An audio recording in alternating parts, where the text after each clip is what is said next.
2006 സർഗവേദി എന്ന് പറഞ്ഞിട്ടുള്ളൊരു സാംസ്കാരിക സംഘടന ആലക്കോട് ആരംഭിക്കുന്നത്. അപ്പോൾ ആലക്കോട് എന്ന് പറഞ്ഞത് കണ്ണൂർ ജില്ലയുടെ ഒരു കിഴക്കൻ മലയോര ഗ്രാമമെന്നും ഇപ്പോൾ പട്ടണമെന്നും പറയാം. അപ്പോൾ ഈ കുടിയേറ്റത്തിൻ്റെ ആദ്യ കാലഘട്ടങ്ങളിൽ കുറേ സാംസ്കാരിക പ്രവർത്തനങ്ങൾ ക്ലബ്ബുകളൊക്കെ ഇവിടെ നടന്നിട്ടുണ്ടായിരുന്നു. അത് PR രാമവർമ്മരാജയുടെ നേതൃത്വത്തിലാണ് നടന്നുകൊണ്ടിരുന്നത്. പക്ഷേ പിന്നീട് ഒരു 90കളായപ്പോഴത്തേക്കും ഇത്തരം ക്ലബ്ബുകളും കലാസമിതികളും വായനശാലകളൊക്കെ നിർജ്ജീവമാകുന്നൊരവസ്ഥയുണ്ടായി.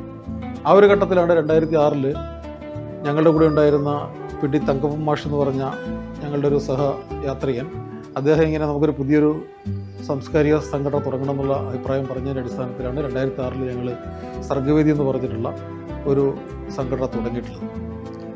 ആ സംഘടന തുടങ്ങി അത് 10 വർഷം പിന്നിടുമ്പോഴാണ്, ഒരു ദശകം പിന്നിടുമ്പോഴാണ് പിന്നീട് ഞങ്ങൾ റീഡേഴ്സ് ഫോറം എന്ന് പറഞ്ഞ സർഗവേദിയുടെ അനുബന്ധമായിട്ടുള്ളൊരു സംഘടന കൂടി ഉണ്ടാക്കുകയും ഇപ്പോൾ സർഗവേദി, റീഡേഴ്സ് ഫോറം ഈ രണ്ട് സംഘടനകൾ ഒരുമിച്ചാണ് ഈ മലയോരത്തെ സാംസ്കാരിക പ്രവർത്തനങ്ങൾക്ക് നേതൃത്വം കൊടുത്തുകൊണ്ടിരിക്കുന്നത്. ഞങ്ങൾ പ്രധാനമായിട്ടും വായനയുമായി ബന്ധപ്പെട്ടുകൊണ്ടുള്ള പ്രവർത്തനങ്ങളാണ് ഞങ്ങൾ തുടക്കം മുതൽ തന്നെ ആസൂത്രണം ചെയ്തുകൊണ്ടിരുന്നത്. കേരളത്തിലെ പ്രഗത്ഭരായിട്ടുള്ള എല്ലാ തരത്തിലും എല്ലാ മേഖലയിലുംപ്പെട്ട എഴുത്തുകാർ നമ്മുടെ മലയോരത്തെത്തുകയും ഇവിടുത്തെ വായനക്കാരുമായിട്ട് സംവദിക്കുകയും ഒക്കെ ധാരാളമായി ചെയ്തിട്ടുണ്ട്. തുടക്കത്തിൽ ഞങ്ങൾ ഒരു തവണ അംബിയാഹുസ്സൻ മാഷുടെ എൻമകജ എന്ന് പറഞ്ഞ നോവൽ തന്നെ ആലക്കോട് ഞങ്ങൾ 2 വട്ടം ചർച്ച ചെയ്തിട്ടുണ്ട്. അത് അതിൻ്റെ 10ാം പതിപ്പും തുടക്കത്തിലും ചർച്ച ചെയ്തിട്ടുണ്ട്. അതിനുശേഷം ഞങ്ങൾ എൻമകജയുടെ 250 പ്രതികൾ ഇവിടെ പ്രചരിപ്പിച്ചുകൊണ്ട് അതിൽ നിന്ന് ലഭിച്ച സംഖ്യയും ഒക്കെയായി ഞങ്ങൾ ഒരു ബസ് നിറയെ ആളുകൾ എൻമകജ എന്ന ഗ്രാമത്തിൽ പോവുകയും നോവലിസ്റ്റിനോടൊപ്പം അംബിയാഹുസ്സൻ മാഷോടൊപ്പം ആ എൻമകജ എന്ന ഗ്രാമം മുഴുവൻ സഞ്ചരിക്കുകയും ഞങ്ങൾ സമാഹരിച്ച തുകയൊക്കെ അവിടെ മാഷ് മുഖേന അവിടെ ആവശ്യമുള്ളവർക്ക് നൽകുകയൊക്കെ ചെയ്തിട്ടുണ്ട്. N. പ്രഭാകരൻ മാഷുടെ നേതൃത്വത്തിൽ വളരെ പ്രധാനപ്പെട്ട കേരളത്തിൽ ആദ്യത്തേതെന്ന് പറയാവുന്ന ഒരു സാഹിത്യ പാഠശാല ആലക്കോട് ആരംഭിക്കുകയുണ്ടായി. അത് പ്രധാനമായിട്ട് ഉദ്ദേശിച്ചത് സാഹിത്യം എന്നുള്ളത് നമ്മുടെ കോളേജുകളിലും ഒക്കെയുള്ളൊരു പാഠ്യവിഷയം എന്നതിനപ്പുറത്തേക്ക് സാധാരണക്കാരുടെ ഇടയിലേക്ക് സാഹിത്യാസ്വാദനം എങ്ങനെ നടക്കണം എന്നുള്ള ഒരു കാര്യത്തെക്കുറിച്ച് അവരെ ഒന്ന് പരിചയപ്പെടുത്തുന്നതിന് വേണ്ടിയിട്ടാണ് പ്രഭാകരൻ മാഷിൻ്റെ നേതൃത്വത്തിൽ അങ്ങനെ ഒരു സാഹിത്യ പാഠശാല, ഏതാണ്ട് 10ഓളം ക്ലാസ്സുകൾ, അതിൽ ഞങ്ങൾ എല്ലാ താല്പര്യമുള്ള ആളുകളെ രജിസ്റ്റർ ചെയ്യുകയായിരുന്നു. ഏതാണ്ട് 60ഓളം ആളുകൾ, അത് വ്യത്യസ്ത മേഖലയിൽപ്പെട്ട ഈ നാട്ടിലെ കർഷക തൊഴിലാളികൾ, ഇവിടുത്തെ കച്ചവടക്കാർ, അധ്യാപകർ, NGOs, സ്കൂൾ വിദ്യാർത്ഥികൾ, റിട്ടയേർഡ് ഹാൻസ്, അങ്ങനെ സമൂഹത്തിൻ്റെ വ്യത്യസ്ത മേഖലയിലുള്ള ആളുകൾ ഒരുമിച്ച് ചേർന്നുകൊണ്ട് ഞങ്ങൾ മാസത്തിൽ ഒരു ക്ലാസ് വെച്ച് അങ്ങനെ നടത്തുകയും ആ ഒരു കോഴ്സ് പൂർത്തിയാകുമ്പോൾ അവർക്കൊരു സർട്ടിഫിക്കറ്റ് കൊടുക്കുന്ന തരത്തിൽ കേരളത്തിൽ ആദ്യത്തെ ഒരു സാഹിത്യ പാഠശാല വിജയകരമായിട്ട് ഞങ്ങൾ പൂർത്തിയാക്കുകയുണ്ടായി. ആ പാഠശാലയിലുമായി ബന്ധപ്പെട്ടുകൊണ്ട് പ്രധാന ക്ലാസ്സുകളൊക്കെ എടുത്തത് പ്രഭാകരൻ മാഷാണ്. എൻ്റെ സമാപനത്തിൽ കേരളത്തിലെ പ്രഗത്ഭ കവി PP രാമേന്ദ്രൻ, അതുപോലെ ഒരു തവണ റഫീഖ് അഹമ്മദൊക്കെ ആ ക്യാമ്പിലൊക്കെ പങ്കെടുത്തത് ഓർക്കുകയാണ്. സാഹിത്യ പാഠശാലയുടെ 2ാം ഘട്ടം എന്ന നിലയിലാണ് ഞങ്ങൾ വീട്ടുമുറ്റ ചർച്ച വാസ്തവത്തിൽ ആരംഭിക്കുന്നത്. പിന്നീട് ആ വീട്ടുമുറ്റ ചർച്ച വീട്ടുമുറ്റ ചർച്ചയിൽ കുറച്ചുകൂടി ഫോക്കസ് ചെയ്തു. 2017 ഡിസംബറിലാണ് വീട്ടുമുറ്റ ചർച്ച ആദ്യമായിട്ട് ഞങ്ങൾ ഈ വീട്ടിൻ്റെ മുറ്റത്ത് വെച്ചിട്ട് ആരംഭിക്കുന്നത്. കവികളായിട്ടുള്ള മാധവൻ പുറശ്ശേരിയും സിന്ധു കവിയുമാണ് ആ വീട്ടുമുറ്റ ചർച്ച ഉദ്ഘാടനം ചെയ്തത്. ആദ്യത്തെ ഒരു പരിപാടിയിൽ പ്രഭാകരൻ മാഷിൻ്റെ ഒരു പുസ്തക പ്രകാശനം തന്നെ ഇവിടെ വെച്ച് നടക്കുകയുണ്ടായി. എഴുത്തിൻ്റെ സ്വദേശം എന്ന് പറഞ്ഞിട്ടുള്ള പുസ്തക പ്രകാശനം ഞങ്ങളുടെ വീട്ടുമുറ്റ ചർച്ചയിൽ വെച്ചിട്ട് നടന്നതൊരു വലിയ കാര്യമായിട്ട് ഞങ്ങൾ വിചാരിക്കുകയാണ്. വീട്ടുമുറ്റ ചർച്ച എന്നൊരു ആശയത്തിലേക്ക് എത്താനുള്ളൊരു കാരണം എന്താണെന്ന് വെച്ചാൽ, ഞങ്ങളുടെ പരിപാടികൾ നടക്കുമ്പോൾ അതൊരു സ്ഥിരം വേദി, സ്ഥിരം ഓഡിയൻസ് എന്നുള്ളത് മാറിയിട്ട് നാട്ടിലുള്ള സാധാരണക്കാരായിട്ടുള്ള ആളുകൾ, പ്രത്യേകിച്ച് സ്ത്രീകളുടെ പങ്കാളിത്തം, കുട്ടികളുടെ പങ്കാളിത്തം, അല്ലെങ്കിൽ ഇത്തരം സാംസ്കാരിക സാഹിത്യ കാര്യങ്ങളിലേക്ക് വരാത്ത ആളുകളെ കൂടി എങ്ങനെ ഇതിലേക്ക് ഉൾക്കൊള്ളിക്കാം എന്നുള്ളൊരു ആലോചന വന്നപ്പോഴാണ് വീട്ടുമുറ്റത്തേക്ക് ഞങ്ങൾ ഈ സാഹിത്യവുമായിട്ട് എത്താൻ തുടങ്ങിയത്. അങ്ങനെ വരുമ്പോൾ നമ്മുടെ വീട്ടുമുറ്റം, മറ്റൊരാശയം വന്ന് വീട്ടുമുറ്റം എന്നുള്ളത് കേവലമായി ഒരു സ്വകാര്യ ഇടം മാത്രമല്ല, മറിച്ച് ആ സ്വകാര്യ ഇടം എന്നുള്ളത് പലപ്പോഴും നമ്മുടെ വ്യക്തിപരമായിട്ടുള്ള ആനന്ദങ്ങൾക്ക് മാത്രം വിനിയോഗിച്ചിരുന്ന ഒരിടത്തെ എങ്ങനെയാണ് ഒരു സാംസ്കാരിക പ്രതിരോധത്തിൻ്റെ ഒരിടമായിട്ട് കൂടി മാറ്റാം എന്നുള്ളൊരു ആലോചന കൂടി ഞങ്ങളതിലേക്ക് കൊണ്ടുവരികയുണ്ടായി. അപ്പോൾ ഒരു വീട്ടുമുറ്റ ചർച്ച ഒരു വീട്ടിൽ വെക്കുമ്പോൾ അവിടെയുള്ള അയൽപ്പക്കത്തുള്ള ആളുകൾ, സ്ത്രീകൾ, കുട്ടികൾ ഉൾപ്പെടെയുള്ള ആളുകൾ അവിടെ വരികയും എഴുത്തുകാരെ പരിചയപ്പെടുകയും വായിക്കുകയും വായനയെക്കുറിച്ചിട്ട് ആ സാഹിത്യത്തെക്കുറിച്ചൊക്കെ കേൾക്കുകയും, പലരും ഇത് ഞങ്ങളുടെ ജീവിതത്തിൽ ഒരു പുതിയ അനുഭവമാണ്, ഞങ്ങൾ ഇനിയും ഇത്തരം പരിപാടികളിൽ തുറന്ന് പങ്കെടുക്കുമെന്നൊക്കെയുള്ള അനുഭവങ്ങളൊക്കെ അവിടെ പറഞ്ഞിട്ടുണ്ട്. എഴുത്തുകാരൻ ബിനോയ് തോമസ് ഒക്കെ ഒരിക്കൽ പറഞ്ഞു ഓർക്കുന്നു, നമ്മുടെ വീട്ടുമുറ്റം എന്നത് പലപ്പോഴും ഞങ്ങളുടേതായിട്ടുള്ള ചില സ്വകാര്യ ആനന്ദങ്ങൾക്ക് ഉപയോഗിച്ചിരുന്ന സ്ഥലം ഇങ്ങനെ മാറിയത് വലിയ അത്ഭുതകരമാണ്. അദ്ദേഹം ഒരു രമേശൻ പ്ലാത്തൂരിൻ്റെ ഒരു പുസ്തകവുമായി ബന്ധപ്പെട്ട ചർച്ചയിൽ പറഞ്ഞിട്ടുണ്ടായിരുന്നു. അപ്പോൾ അങ്ങനെ ഈ വീട്ടുമുറ്റത്തെ അതോടൊപ്പം തന്നെ ഇത്തരം വേദികളിൽ പങ്കെടുക്കുന്നത് നമ്മുടെ സമൂഹത്തിലെ ഒരു ബഹുസ്വരതയുടെ ഒരു പരിച്ഛേദം എന്ന് പറയാം. എല്ലാ വിഭാഗത്തിലുംപ്പെട്ട ആളുകൾ നമ്മുടെ ഈ കൂട്ടായ്മയിൽ പങ്കെടുക്കുന്നുണ്ട്. അതിൽ ജാതി, രാഷ്ട്രീയ, മതഭേദമന്യേ എല്ലാ വിഭാഗത്തിൽപ്പെട്ട ആളുകളും ഈ വീട്ടുമുറ്റ ചർച്ചയിലേക്ക് വരുന്നുണ്ട്. അതുകൊണ്ട് തന്നെ നമ്മുടെ പുതിയ കാലത്തെ നമുക്കറിയുന്ന പോലെയുള്ള ചില വെറുപ്പിൻ്റെയും വിദ്വേഷത്തിൻ്റെയും ഒക്കെ സ്പേസുകൾ ഉണ്ടായി വരുമ്പോൾ അത്തരം ഇടങ്ങളെ പ്രതിരോധിക്കുന്നതിന് വേണ്ടി കൂടി ഞങ്ങൾ ഈ വീട്ടുമുറ്റ ചർച്ച, സാഹിത്യ ചർച്ചയെ കൊണ്ടുവരികയാണ്. നമ്മുടെ മലയോര മേഖലയിലെ മറ്റു സ്ഥലങ്ങളിലും ഈ സർഗ്ഗവേദി റീഡേഴ്സ് ഫോറത്തിൻ്റെ പ്രവർത്തനം ഒരു പ്രചോദനമായിട്ട് വരികയും മറ്റു പല സ്ഥലങ്ങളിലും ഇത്തരം പ്രവർത്തനങ്ങളൊക്കെ പലരും ആരംഭിക്കുകയും ചെയ്തിട്ടുണ്ട്. അതുപോലെ തന്നെ ഈ സാഹിത്യ പാഠശാല, വീട്ടുമുറ്റ ചർച്ച, പ്രഗത്ഭരായ മലയാളത്തിലെ എഴുത്തുകാരുടെ സാന്നിധ്യം, അവരുമായിട്ടുള്ള സമ്പർക്കം, ഇതിലൂടെയൊക്കെ തന്നെ എഴുതാൻ താല്പര്യമുള്ള നമ്മുടെ കൂട്ടത്തിലുള്ള ഒരുപാട് ആളുകൾ എഴുത്തിലേക്ക് ധൈര്യപൂർവ്വം കടന്നു വരികയും അവരുടെ രചനകൾ പുസ്തക രൂപത്തിൽ പ്രസിദ്ധീകരിക്കുകയും ചെയ്തിട്ടുണ്ട്.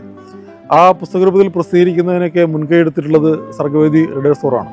ഞങ്ങളുടെ കൂട്ടത്തിൽ തന്നെയുള്ള കുറച്ചു പേരുടെ പുസ്തകങ്ങൾ പ്രസിദ്ധീകരിക്കാനുള്ള ഒരു സന്ദർഭം സർഗ്ഗവേദി റീഡേഴ്സ് ഫോറത്തിന് വന്നിട്ടുണ്ട്. ഞങ്ങളുടെ ഒരു പ്രവർത്തനത്തിൻ്റെ ഒരു ഉൽപ്പന്നമായിട്ട് തന്നെ ഞങ്ങൾക്കതിനെ കാണാൻ സാധിക്കും. അതുപോലെ കുട്ടികൾക്കൊക്കെ ഈ ഒരു നമ്മുടെ പ്രവർത്തനങ്ങൾ അവർക്ക് പ്രയോജനപ്പെടുകയും അവർ സാഹിത്യ രംഗത്തേക്ക് കടന്നു വരികയും ചെയ്യുന്ന സന്ദർഭങ്ങളുണ്ടായി വന്നിട്ടുണ്ട്.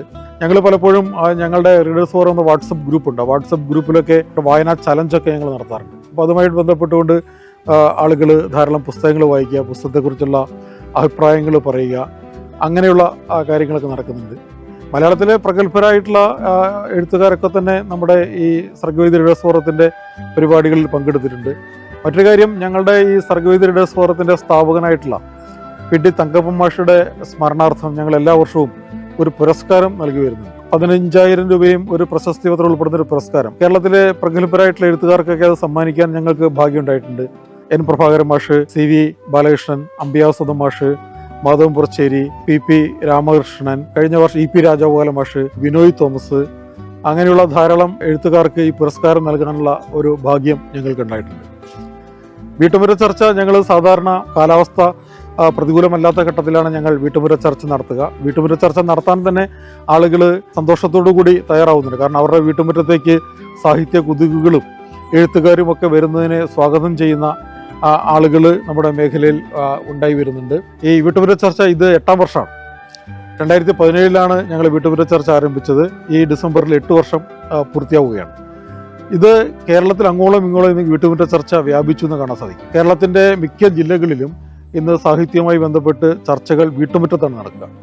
അത് 2017 ആദ്യമായി ആരംഭിച്ച് ആലക്കോട്ടെ വീട്ടുമുറ്റത്താണ്. ഇവിടുന്നാണ് ആ ചർച്ചകൾ കേരളത്തിലേക്ക് വ്യാപിച്ചത്. അതിൽ ഞങ്ങൾക്ക് വലിയ സന്തോഷമുണ്ട്. ലൈബ്രറി കൗൺസിലും ഒരുപാട് സംഘടനകൾ, പുരോഗമന കലാസാഹിത്യം ഉൾപ്പെടെയുള്ള ഒരുപാട് സംഘടനകൾ ഈ വീട്ടുമുറ്റ ചർച്ചയെ ഏറ്റെടുത്തിട്ടുണ്ട്. ഇത്തവണ ഞങ്ങളുടെ അതിഥിയായി എത്തുന്നത് മലയാളത്തിൻ്റെ പ്രിയപ്പെട്ട എഴുത്തുകാരൻ സന്തോഷ് ചിക്കാനാണ്. അദ്ദേഹം ഇതിനു മുമ്പ് തന്നെ സർഗ്ഗവേദി റീഡേഴ്സ് ഫോറത്തിൻ്റെ നിരവധി പ്രോഗ്രാമുകളിൽ പങ്കെടുത്തിട്ടുണ്ട്. പക്ഷേ വീട്ടുമുറ്റ ചർച്ചയിൽ അദ്ദേഹം ആദ്യമായിട്ടാണ് എത്തുന്നത്. അദ്ദേഹം ഒരു തവണ അംബിയാസുധൻ മാഷുടെ എന്മഗജ് എന്ന ചർച്ച ഉദ്ഘാടനം ചെയ്ത അദ്ദേഹമായിരുന്നു. അതുപോലെ തന്നെ അദ്ദേഹത്തിൻ്റെ വളരെ പ്രശസ്തമായിട്ടുള്ളൊരു കഥ, ബിരിയാണി എന്ന് പറഞ്ഞിട്ടുള്ള കഥ, ഞങ്ങളിവിടെ അദ്ദേഹത്തിൻ്റെ സാന്നിധ്യത്തിൽ ചർച്ച ചെയ്തിട്ടുണ്ടായിരുന്നു. ഇത്തവണ ഞങ്ങൾ ഈ വീട്ടുമുറ്റ ചർച്ചയിൽ പ്രധാനമായിട്ടും അടുത്ത കാലത്ത് വന്നിട്ടുള്ള പ്രധാനപ്പെട്ട 2 കഥകളുണ്ട്. അത് 2024 മാതൃഭൂമിയിൽ വന്നിട്ടുള്ള മിസ്സാറു എന്ന് പറഞ്ഞിട്ടുള്ള ഒരു കഥയും 2 മാസം മുമ്പ് ദേശാഭിമാനിൽ വന്നിട്ടുള്ള ചിൽഡ് ബിയർ എന്ന് പറഞ്ഞിട്ടുള്ള ആ കഥയുമാണ്. അത് തീർച്ചയായിട്ടും ഈ ഒരു കാലഘട്ടത്തിൽ ചർച്ച ചെയ്യപ്പെടേണ്ട കഥകളാണ്. ആ കഥകളെ ഊന്നിക്കൊണ്ട് അദ്ദേഹത്തിൻ്റെ പൊതുവായ എഴുത്തു ജീവിതത്തെക്കുറിച്ചുള്ള ഒരു ചർച്ചയാണ് ഇന്നത്തെ വീട്ടുമുറ്റ ചർച്ചയിൽ നടത്തുന്നത്. ആ 2 കഥകളും ഈ ഒരു കാലഘട്ടത്തിൽ വലിയ ചർച്ചയ്ക്ക് വിധേയം വെക്കേണ്ട കഥകളാണ് എന്നുള്ളത് കൊണ്ടാണ് ഞങ്ങൾ ആ കഥകളെ, പ്രത്യേകിച്ചും അദ്ദേഹത്തിൻ്റെ എഴുത്തു ജീവിതത്തെ പൊതുവിലും ഊന്നിക്കൊണ്ട് ഈ ചർച്ച മുന്നോട്ട് കൊണ്ടുപോകുന്നത്. ഞങ്ങളുടെ പ്രവർത്തനത്തിലൊരു മറ്റൊരു പ്രധാനപ്പെട്ട നാഴികക്കല്ലെന്ന് പറയുന്നത്, ഈ കേരളത്തിൽ ലിറ്ററേച്ചർ ഫെസ്റ്റിവൽ ഇന്ന് കാണുന്ന രീതിയിൽ ആരംഭിക്കുന്നതിന് മുമ്പ് 2014 കൈരളി ബുക്സ് ആലക്കോട് 10 ദിവസം നീണ്ടുനിന്ന ഒരു സാഹിത്യോത്സവം കൈരളി ബുക്സിൻ്റെ നേതൃത്വത്തിൽ ഞങ്ങളുടെ സർഗ്ഗവേദിയുമായി സഹകരിച്ചുകൊണ്ട് നടത്തുകയുണ്ടായി. ആ 10 ദിവസവും ഇവിടെ കേരളത്തിലെ പ്രഗത്ഭരായിട്ടുള്ള എഴുത്തുകാരുടെ സാന്നിധ്യം ഉറപ്പുവരുത്താൻ സാധിച്ചിട്ടുണ്ടായിരുന്നു. 10 ദിവസവും വൈകുന്നേരം സാഹിത്യ പരിപാടികൾ, ഉൾപ്പെടെ വെച്ചുകൊണ്ടാണ് കുരീപ്പുഴ ശ്രീകുമാർ ഉൾപ്പെടെ ശശിധരൻ മാഷ് ഉൾപ്പെടെ CV ബാലകൃഷ്ണൻ മാഷ് ഉൾപ്പെടെ T പത്മനാഭനായിരുന്നു ആ സാഹിത്യോത്സവം ഉദ്ഘാടനം ചെയ്തത്.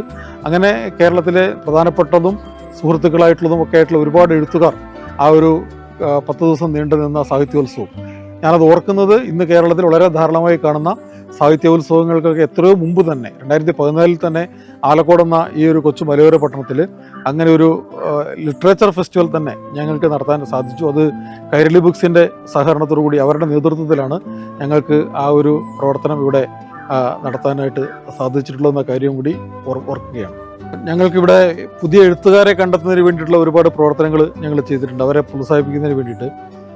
കണ്ണൂർ ആകാശവാണിയുമായി ബന്ധപ്പെട്ടുകൊണ്ട് ഒരു 3 ദിവസത്തെ കഥാ ക്യാമ്പ് കണ്ണൂർ ജില്ലയിലെ എഴുത്തുകാർക്ക് വേണ്ടിയിട്ട് ആലക്കോട് നടത്താൻ സാധിച്ചിട്ടുണ്ട്. കേരളത്തിലെ പ്രശസ്തരായിട്ടുള്ള എഴുത്തുകാരൊക്കെ തന്നെയാണ് ആ ക്യാമ്പിൽ നേതൃത്വം കൊടുത്തിട്ടുള്ളത്. 3 ദിവസത്തിന് ശേഷം ആ കഥാ ക്യാമ്പ് പങ്കെടുത്ത ആളുകളുടെ കഥകൾ ആകാശവാണിയിൽ തുടർച്ചയായി പ്രക്ഷേപണം ചെയ്യുന്ന ഒരു സന്ദർഭം ഉണ്ടായിരുന്നു. അതുപോലെ തന്നെ 2 വർഷം മുമ്പ് സാഹിത്യ അക്കാദമിയുടെ നേതൃത്വത്തിൽ കേരളത്തിലെ സാഹിത്യ അക്കാദമിയുടെ നേതൃത്വത്തിൽ സംസ്ഥാന തലത്തിൽ ഒരു ചെറുകഥാ ക്യാമ്പ് ആലക്കോട് നടത്തിയിരുന്നു. അക്കാദമിയുടെ പ്രസിഡന്റായിട്ടുള്ള സച്ചിദാനന്ദനായിരുന്നു ആ ക്യാമ്പ് ഉദ്ഘാടനം ചെയ്ത്. അശോകൻ ചെരുവിൽ ഉൾപ്പെടെ ഉള്ള കേരളത്തിലെ പ്രധാനപ്പെട്ട എഴുത്തുകാർ ആ ക്യാമ്പിൽ വന്ന് ക്ലാസ് എടുത്ത് കൊടുക്കുകയും മറ്റും ചെയ്തിട്ടുണ്ടായിരുന്നു. അങ്ങനെയുള്ള നിരവധി ക്യാമ്പുകൾക്ക് നേതൃത്വം കൊടുക്കാനും ഞങ്ങൾക്കിവിടെ സാധിച്ചിട്ടുണ്ട്. അതുപോലെ തന്നെ ഗുൽമോഹർ എന്ന് പറഞ്ഞിട്ടുള്ള ഒരു ലിറ്റിൽ മാഗസിൻ ഞങ്ങൾ ആലക്കോടുന്ന് പ്രസിദ്ധീകരിച്ചിട്ടുണ്ടായിരുന്നു. നാട്ടിലുള്ളവരും പ്രധാനപ്പെട്ടതുമായ എഴുത്തുകാരുടെയൊക്കെ രചനകൾ പ്രസിദ്ധീകരിക്കുന്നുള്ള ഒരു ലിറ്റിൽ മാഗസിൻ ഞങ്ങൾ ഇവിടുന്ന് കുറച്ച് ലക്കങ്ങൾ ഇറക്കിയിട്ടുണ്ടായിരുന്നു. അതൊക്കെ ഞങ്ങളുടെ ഒരു പ്രവർത്തനങ്ങളിൽ പെട്ട കാര്യങ്ങളാണ്.